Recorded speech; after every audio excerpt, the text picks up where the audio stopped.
안녕하세요, 억텐입니다. 제가 저번에 소렌토 하이브리드 구독자님 차를 타보고 난 다음에 스포티지 하이브리드에 대한 호기심이 되게 많았었거든요. 그래서 언젠간 꼭 타봐야지라고 생각을 했는데 이렇게 렌터카 푸어로 이 스포티지라는 차와 함께 하게 됐습니다. 이 차는 기아 플렉스에서 진짜 구하기 힘들거든요, 사실. 워낙 인기가 많은 차량이다 보니까 재고가 없어요. 타보면서 느끼는 거는 이 차가 왜 인기 있는지 알 것 같아요. 지금까지 2주간 일상용으로 타고 다닌 결과로는 만족도가 많이 높은 편입니다.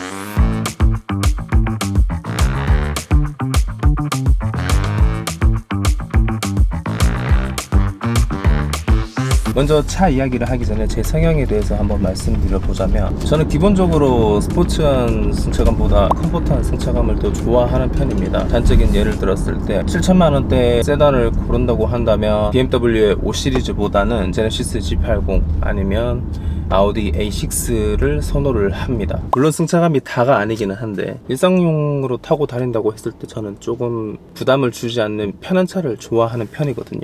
이 스포티지 하이브리드 같은 경우도 소렌토 혹은 투싼보다 탄탄하다, 단단하다 이런 평가가 많은 차라서, 그래서 혹시나 이 차가 일상용으로 불편하거나 차 내부의 충격이 크게 혹은 불편하게 들어오지 않을까, 그런 점을 좀 우려를 했었거든요. 그런데 그런 거는 기우였던 것 같습니다. 국산차 중에서 좀 단단해서 불편함을 느꼈던 차가 대표적으로는 제가 첫 차로 구매했었던 K5. 그 차가 평상시에는 승차감이 꽤 괜찮다가도 가끔씩 노면에서 충격이 들어올 때 조금 불편함을 느꼈거든요. 물론 그 차 같은 경우에는 19인치 휠로 오버사이즈업을 한 데다가 시트가 단단하게 불편했었어요. 그런 점들 때문에 단단함보다 딱딱한 승차감을 가끔씩 만들어 냈다고 생각을 하는데, 그 K5의 승차감과 비교한다면 이 정도는 충분히 탈만한 승차감이지 않을까. 일단 시트가 그래도 무난해요. K5 같은 경우는 진짜 지나치게 너무 딱딱한 감이 있었는데 얘는 아주 편한 시트까지는 아니더라도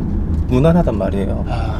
K5도 시트가 이 정도만 됐어도. 아무튼 스포티지가 안 좋은 노면, 특히나 조금 더 깊게 패인 노면을 만났을 때 혹은 조금 높은 방지턱을 방심하고 지났을 때 좀 충격이 크게 들어오기는 하거든요. 그런 부분 빼고는 전체적으로 어떤 노면에서도 꽤 괜찮은 승차감이 나온다고 생각을 합니다. 소렌토랑 굳이 비교를 하자면 안 좋은 노면을 만났을 때는 그래도 소렌토보다는 조금 더 충격이 뾰족하게 들어오는 편 같아요.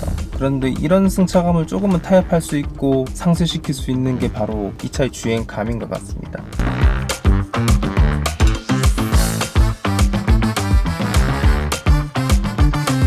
승차감이나 그 무게감에서 오는 안정감, 이런 것들은 분명히 소렌토가 더 좋기는 합니다. 그런데 그 부분을 납득할 수 있게 만드는 부분이 바로 운전자의 주행 느낌인데, 동승자들은 소렌토가 더 편할 수도 있어요. 공간이 조금이라도 더 넓은 점도 있을 거고, 차체 급에 따른 안정감 이런 것도 있을 거고, 이런 노면에서 들어오는 충격도 좀 덜한 게 있을 거고, 그래서 동승석에 있는 승객들은 소렌토가 더 좋을 수 있는데, 운전을 하는 입장에서라면 스포티지가 훨씬 더 좋다고 생각을 합니다. 이 소렌토와 스포티지 무게 차이만 비교를 해봐도 소렌토가 더 무겁고 그만큼 차가 안 나갈 것 같다는 생각이 들기는 하거든요. 그 무겁다는 느낌을 엑셀을 밟았을 때도 소렌토는 느끼게 해줍니다. 일상 영역에서는 괜찮아요. 100km 전까지. 그런데 이제 100km를 넘어서 고속 영역으로 들어가려고 하는 순간, 그때부터 차가 무거워지는 게 이제 소렌토 하이브리드였고, 이 스포티지 같은 경우에는 이렇게 고속을 해서 치고 나갈 때도 훨씬 피드백이 좋고, 물론 얘도 같은 자동 6단 미션을 쓰고 있고, 힘이 없는 상태에서 오르막을 주행을 한다거나 빠른 급가속을 하려고 할 때는 RPM도 치솟고 엔진도 힘들어하는 게 느껴지고 듣는 저도 마음이 아프기는 한데, 소렌토에 비하면 훨씬 운전자에게 좋은 피드백을 줍니다.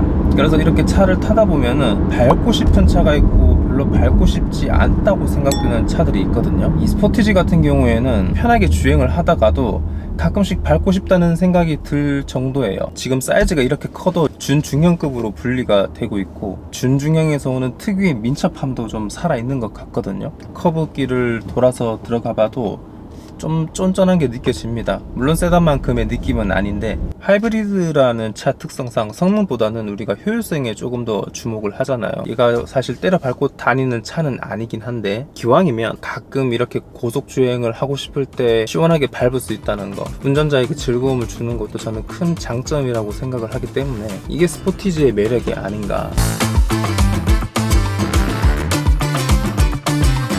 그리고 우리가 사람을 만날 때든 어떤 물건을 처음 사든 차를 살 때든 첫인상이라는 게 있잖아요. 저는 이 차 딱 처음 봤을 때 와, 크다 그런 생각이 들었고, 탔을 때도 넓다 그리고 예쁘다 그 느낌이 바로 들었거든요. 타고 다니다 보면 생각보다 공간감도 꽤 넓고, 인테리어도 K5랑 뭔가 좀 비슷한 느낌이 들면서 이 앞면 커브드 디스플레이 같은 경우는 K8을 섞어 놓은 것 같은 느낌. 전체적인 레이아웃이 되게 좀 세련돼서, 이 소재도 다 조금씩 신경을 썼습니다. 그냥 우레탄이 아니에요. 그 시그니처 등급이긴 한데 이런 것도 스웨이드 처리가 돼 있고 꽤 고급감을 줍니다. K5보다 좀 더 나은 것 같기도 하고. 물론 이 차가 뒤에 나와서 그런 것도 있긴 하겠지만, 전체적인 요 인테리어로 봤을 때 뭔가 선을 넘었다, 준중형 차급은 좀 넘지 않았나 이런 생각이 들 정도로 내부는 되게 잘 만든 것 같아요. 개인적으로 소렌토보다 저는 이 디자인이 더 호이기도 합니다. 소렌토는 억울하면 빨리 페이스리프트 내놓으세요. 외형은 솔직히 호불호가 있을 수밖에 없다고 생각을 해요. 좀 특이하다고 할 수는 있는데 페이스리프트 때 조금만 더 다듬으면 좋을 것 같기는 합니다. 그래도 전세대 스포티지 생각하면 일취월장한 디자인 아닙니까?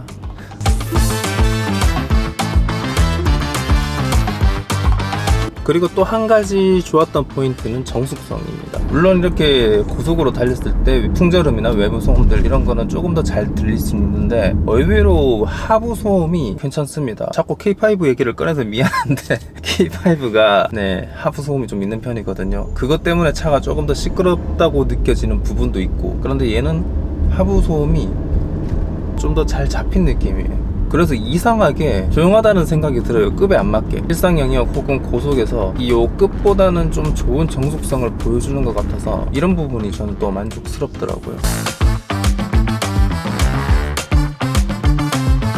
차가 사실상 거의 풀옵션이거든요. 풀옵션을 넣어도 HUD가 안 들어가더라고요. 요즘은 셀토스에도 HUD가 들어가주는 걸로 알고 있는데, 물론 그 셀토스도 완벽한 그 창에 비춰주는 그 HUD가 아니기는 한데, 그래도 아쉽다. 물론 HUD가 안 쓰시던 분들은 그렇게 크게 단점은 아니에요. 근데 저 같은 경우는 그 HUD로 인해서 운전의 편의성을 많이 느꼈었기 때문에, 그래서 불편함을 더 느끼는 걸 수도 있고, 굳이 하나 찾자고 하면 하이그로시가 너무 범벅이 돼 있어요. 이거는 제가 K5 때도 얘기했던 부분이긴 한데 관리가 좀 어렵다. 얘는 심지어 공조기 주변에도 이렇게 하이그로시를 다 박아놨어요. 이런 부분은 손이 안 닿는 부분이라 하더라도 먼지 앉으면 그대로 막 다 보이거든요. 특히나 이 햇볕이 잘 드는 부분이라서 먼지가 올라와 있으면 싹 잘 보입니다. 청소를 자주 해라 이런 메시지로 받아들이면 그 정도로 이 차를 타면서 크게 단점을 못 느꼈어요. 사실 이 정도 차 가격대에서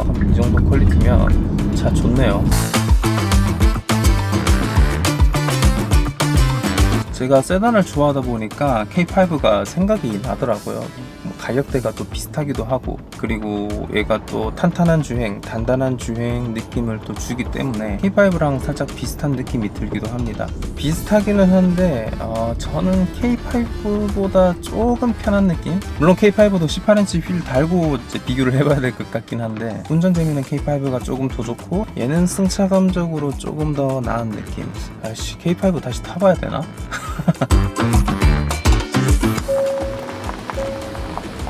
다음에는 소렌토랑 조금 더 가격 비교를 해보면서 어떻게 차를 사면 좋을지 컨텐츠도 한번 만들어 보도록 하겠습니다. 오늘 영상이 도움이 되셨다면 좋아요 한번 눌러주시고, 제 구렛나루가 매력적이게 느껴지셨다면 구독 버튼도 한번 눌러주시면 좋겠습니다. 너무 매력적으로 보셔서 막 2번 누르고 이러지는 마시고요.